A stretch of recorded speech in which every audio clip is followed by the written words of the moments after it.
I'm going to be 1000% honest with you. I have been putting off making this video because, guys, I don't know what to say about this game. The Kansas City Chiefs obviously are going through injury struggles. We don't know what the offense is really going to look like in the absence of Rashee Rice, Hollywood Brown, Isaiah Pacheco. We saw this offense last week without any of those guys because Rashee Rice played just 4 snaps, but that was when the Kansas City Chiefs did not have an entire week to game plan while missing Rashee Rice. So I think that it is legitimate to wonder what the game plan is going to be for this game. I think we're going to see a lot of tight ends. I think we're going to see an emphasis on the between the tackles running game. I think we are going to see a reversion to last year's offense of, hey, just score more than the other guys. I think we're going to see Andy Reid maintain this mindset of what really matters are possessions, and so long as you have the possession lead, well, run out the clock. In addition to that, the New Orleans Saints have gone from the first 2 weeks of the season being the most impressive team in the league, and people were prohibitively saying that they were Super Bowl favorites, to all of a sudden scoring 12 points versus Philadelphia and losing by 2 to the Falcons in consecutive weeks. They have looked like a completely different team the past 2 weeks versus the first 2 weeks. So I'm not real sure what to say, but look, this is the number one thing in the big ideas portion of this video here. I don't really know exactly what to say because of all of this. It's just confusing. It's just confusing. The second thing in that big ideas section there, and this is going to sound like more homerism, this is going to sound like more sunshine pumping. I understand that, but week 5 of the NFL season this year really proved exactly this point. The Chiefs are 4-0, and it hasn't been pretty. But this season is really weird. Most of the way through week 5, of course, we have the Chiefs and Saints game left to go. 18 teams in the NFL are at or below 500. Should the Saints win, that moves to 17 teams. That is still an incredible number of teams to be at or below 500, especially. So you think about that and you think, well, there must be a bunch of teams running roughshod. No, it's the Chiefs and the Vikings right now that are undefeated. Where are all these wins and losses coming from? So I think that this is, especially when you look at what happened to the 49ers today, an incredibly strange set of circumstances for the NFL. And you think that these things, they sort of even themselves out as the NFL season goes on. What will happen is the cream will rise to the top, right? All of these things, all of the cliches you can think of. But guys, I'm not sure that's going to happen, especially when teams like the Chiefs, who are undoubtedly one of the better teams in the NFL, keep having injuries rack up, and not just, somebody got a boo-boo, someone's on the IR. So I don't know what to say with this game.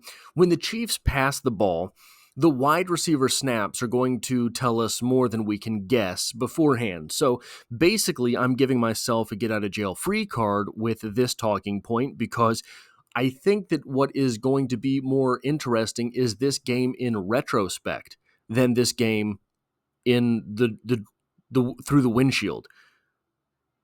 If you were going by the Chiefs' official depth chart on Chiefs.com, in the wide receiver sets, you're going to have Sky Moore. The 3 wide receiver set will feature Sky Moore. Sky Moore is the 3rd wide receiver on the Chiefs' depth chart. But in practice, on the field, of course, it has not played out that way.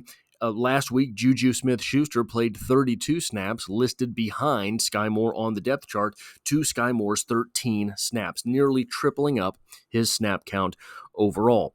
So I think that, when push comes to shove, they can pay all of the platitudes in the world to Sky Moore. It's not going to matter because when the play needs to be made, no one is trusting him. So if no one is trusting him when the play needs to be made, what about when the Kansas City Chiefs just plain want to make a play? Well, Patrick Mahomes isn't going to throw that ball. So if Patrick Mahomes isn't going to throw that ball, why have him on the field in the first place? And they haven't. They haven't had Sky Moore on the field in the first place, playing just 13 snaps last week. I think he has fewer than 40 accumulated snaps through the first 4 games of the season. So it's going to be interesting in retrospect to look at what happens on the field. The Chiefs have to shuffle this wide receiver core by basically trust. Who do you trust to make plays and win? Which leads me to the number 2 talking point here. This game may prove to be extremely, strangely freeing for Patrick Mahomes. Remember in 2018? In 2018, coming into that season, Travis Kelce was a good tight end. He was not a Hall of Famer. Tyreek Hill was a special teamer gadget guy. Now he's a Hall of Famer. Kareem Hunt was a really good running back, a very good power runner. Turned out that had he played his entire career at the pace that he was playing in those first 2 seasons, he too could have been a Hall of Famer. Patrick Mahomes didn't know any of that. No one did. So Patrick Mahomes was targeting Demarcus Robinson while Travis Kelce, Tyreek Hill, and Kareem Hunt were all on the field so long as Demarcus Robinson was open. Whoever it was, you saw Sausage, the fullback, catching wheel routes with 3 Hall of Fame pass catchers on the field. It didn't matter. Whoever was open, however the play was designed, Patrick Mahomes was going to execute. You saw very quickly in 2019 when it turned out, Travis Kelce looks like a Hall of Famer, Tyreek Hill looks like a Hall of Famer, Kareem Hunt maybe otherwise. You saw very quickly that Patrick Mahomes in 2019 started targeting the better players. Sure, yes, absolutely 1,000%, probably that's a little bit smarter sometimes, but it also goes against a game plan. The Kansas City Chiefs are going to be back in that situation where who is Xavier Worthy? Who knows? Who knows what Xavier Worthy will be in the NFL? Who is Juju Smith-Schuster at this point in time? Hard to say. Has had one good season in the past 4 or 5 years, and it was playing with Patrick Mahomes. Otherwise, he's a completely different wide receiver. Who is Justin Watson? Well, he's a guy who can catch a post route once in a while. Now, still, the Kansas City Chiefs will have, obviously, Travis Kelce to focus their offense around. But after that, Patrick Mahomes just has to wheel and deal to the open man. That may prove oddly freeing for Mahomes. And the open man takes us to the third idea here when the Chiefs pass the ball. Xavier Worthy has had a couple good games thus far in the 2024 season. It's time for Xavier Worthy to have a couple great games. This offense is going to need him. The team is going to need him. So the 54-yard bomb that he caught last week was more impressive than anything I have seen Marquez Valdes-Scantling do in his entire career. It was 54 yards downfield. He had a step on the defender. There was pass interference on the play. He still caught the ball and scored the touchdown. I mean, that defender was draped all over him, pulling his arm down in the process. Absolutely, that was pass interference. Didn't matter. Xavier Worthy's concentration, which is something that we did know coming into the NFL, was a strength of his. Ball tracking and concentration prevailed. The Kansas City Chiefs are going to need to emphasize those abilities. The Kansas City Chiefs are going to need to run more than 1 or 2 go routes for Xavier Worthy, where he is the primary target per game from this point forward, if they are going to have an explosive offense. Xavier Worthy runs a 4.2 140-yard dash. There's no combination of those numbers, 4, 2, and 1, that are going to give you Juju Smith-Schuster's 40-yard dash. In addition, Mecole Hardman finds himself oddly on the injury report after, existing for a week. Constantly unable, Mecole Hardman, and I don't mean to pick on Mecole Hardman, unable to stay out of his own way. So, what are we going to see with the Chiefs' other speed guy? Hard to say. Who knows? But the Chiefs are quickly losing speed. What about when the Chiefs run the ball? Saquon Barkley is the only 100-yard rusher against the Saints this season, but he went off for 147 yards. And when you start thinking about Saquon Barkley, though he is a very fast guy, power is his specialty. Kareem Hunt, powerful guy. Samaje Perine, powerful guy. Carson Steele, powerful guy.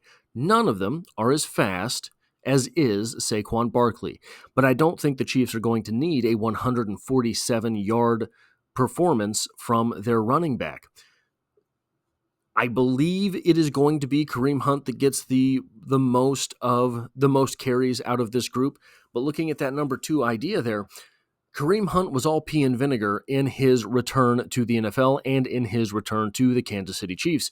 Will the reality of time set in week 2? That's the big question to me heading into this week. We saw Kareem Hunt pop up on the injury report. I believe it was about midweek, wasn't it? With a little ding here and there. But the big question is, has he taken good enough care of himself to be able to be in football shape? He's an older guy now for the running back position. He has not a whole lot of wear and tear on his body through the last few seasons, but he plays a very physical style of football.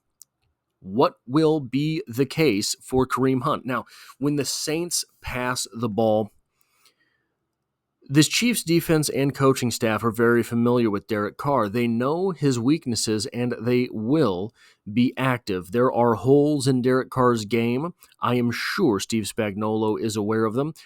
The Chiefs played Derek Carr pretty well, with basically one exception, a Devontae Adams exception, during his tenure in with the Raiders, wherever they were playing.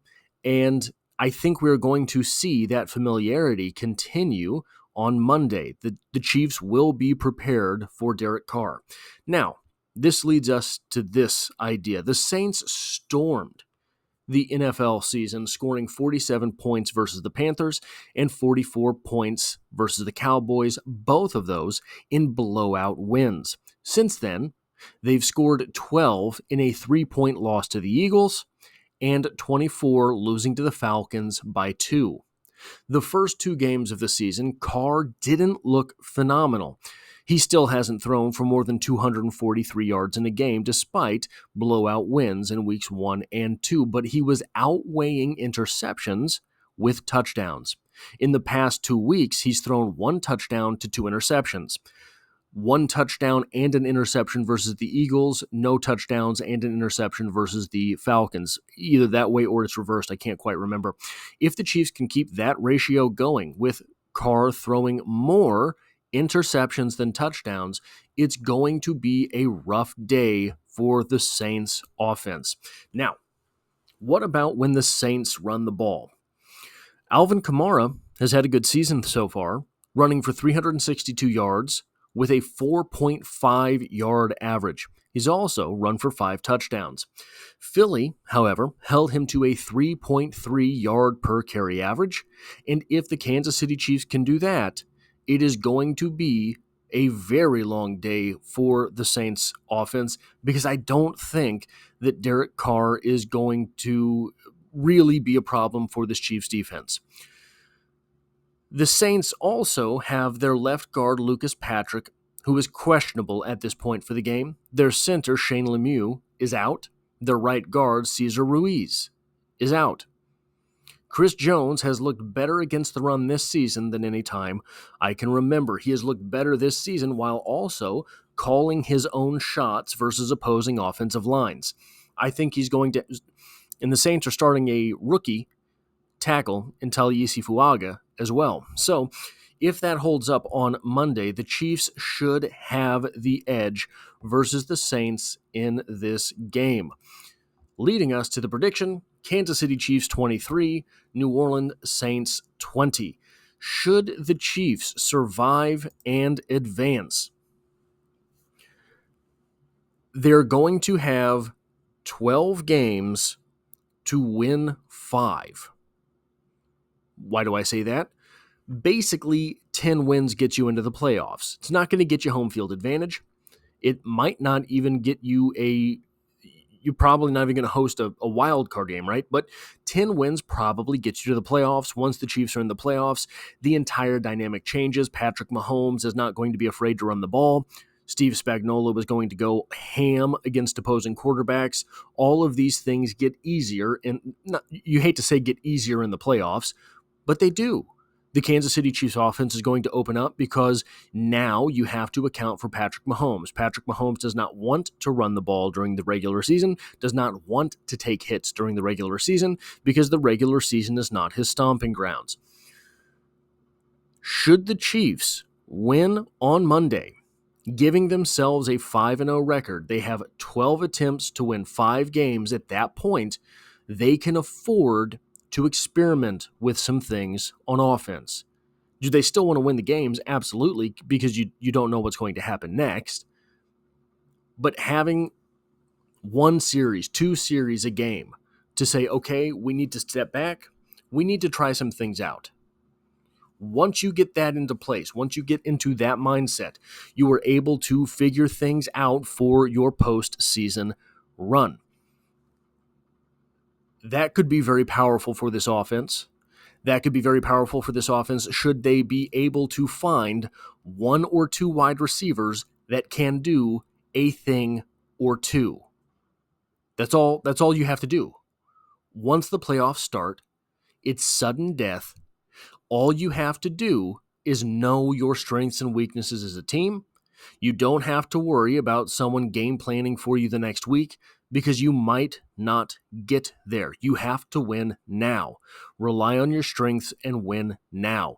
Should they be able to run some experiments per game and figure out that Xavier Worthy on a go route, Xavier Worthy on an out and up. Should they figure out that Xavier Worthy is extremely talented at that, okay, now you throw those in once per game. All of a sudden, you were able to figure out that one of the other wide receivers on your depth chart, maybe it's Justin Ross. You figure out how to throw the fade. You figure out how to throw the back corner of the end zone pass. You run those experiments, you get those reps, you figure that out, and you're way more dangerous for the playoffs. So hopefully the win comes this week as well. That is all I have for this video. If you like or appreciate what it is that I do here, hitting the like button really does help me out, as it tells YouTube to share this video with other Kansas City Chiefs fans. And if you find yourself here by chance but not design, the Chiefs are the only thing I talk about on this channel, dropping multiple videos every single week, and I hope to have you back for the next one.